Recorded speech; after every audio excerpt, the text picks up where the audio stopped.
4 transgender people are now suing the Ohio Department of Health.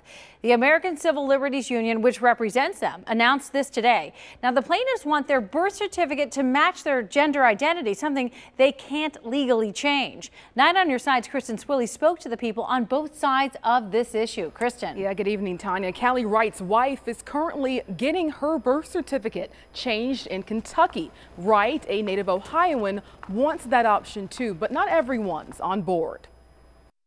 Usually it's like some aspect of the trans experience or the queer experience that I feel like people aren't talking about enough. On her podcast, Callie Wright is in control. I'm going to do a very sort of NPR style piece. But this story is about what she can't change. We're not a threat to anyone. We're not hurting anyone.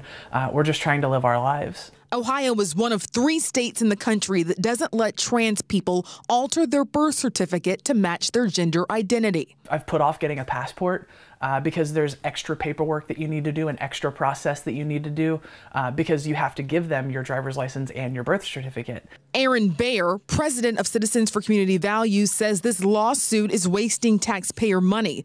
The change would be unfair to potential employers and could be dangerous in an emergency medical situation. There are certain procedures that men need. There are certain procedures that women need. And having a medically accurate birth certificate is important to help those professionals know what situation they're stepping into.